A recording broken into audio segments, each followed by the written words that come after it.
The house on 112 Ocean Avenue sat quietly under the dim glow of the streetlights. White painted walls, sloping roof, and two half-moon windows that seemed to stare like watchful eyes. To strangers, it looked peaceful, almost welcoming. But those who lived nearby knew better. They whispered that after midnight, the lights inside flickered on their own, and shadows moved where no one stood. It all began on a freezing November night in 1974. Inside the house lived the DeFeo family, parents Ronald and Louise, and their 5 children. At 3:15 a.m., the silence of Amityville was shattered by the echo of gunfire. One by one, the family members were murdered in their beds. No one screamed. No one escaped. The killer, their eldest son, Ronald DeFeo Jr., later claimed a voice in the house told him to do it. When police entered the next morning, they found the house unnaturally still, every victim lying face down. As if obeying an invisible command. ... The murders shocked America, but for the house, it was only the beginning.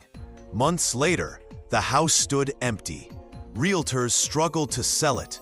Few dared even to enter after sunset, until George and Kathy Lutz, newly married, walked through its doors.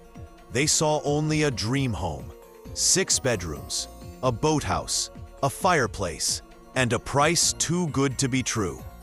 They moved in with their 3 children just before Christmas, December 1975. For a few days, the house felt normal. Then, small things began to change. A room upstairs, one that never warmed no matter how high they turned the heat. Strange smells of decay seeping through clean walls. The front door would slam shut on its own. At night, the family dog growled at corners of the living room, where nothing stood. George began waking up at exactly 3:15 a.m. every night, the very time the DeFeo murders had taken place. He'd hear footsteps above him, then whispers that stopped when he turned on the light. Kathy's dreams grew darker. She'd see the faces of dead children, pale, watching, floating just beyond her bed. Their youngest daughter, Missy, began talking to someone she called Jody, a large pig-like figure with glowing red eyes. George once followed her gaze toward the window, and for a split second, he saw those eyes staring back at him through the glass. Terrified, Kathy called a priest to bless the home. As he sprinkled holy water in the sewing room, a deep voice growled from nowhere, "Get out!" He fled and refused to return. Later, he developed unexplained blisters on his hands. The house grew colder. Doors slammed. Crucifixes turned upside down. A swarm of flies filled a closed room in the middle of winter. The Lutz family's moods changed. Arguments erupted. Shadows seemed to follow them.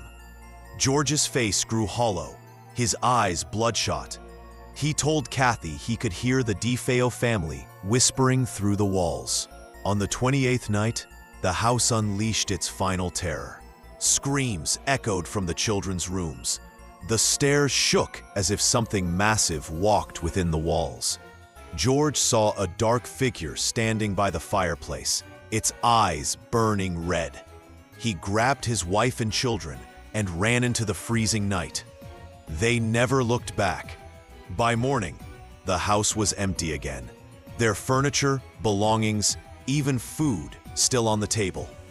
The Lutz family swore they'd never return. When investigators entered days later, they reported sudden drops in temperature, strange odors, and an overwhelming sense of dread. No one could explain it. Some called it a hoax. Others said the evil that began with the DeFeo murders had never left. Even today, the house still stands on Ocean Avenue, renovated, repainted, renamed. But neighbors say that on quiet nights, they still see a faint light flicker in the attic. And if you stand by the gate after midnight, you might hear the faint whisper, "Carrie."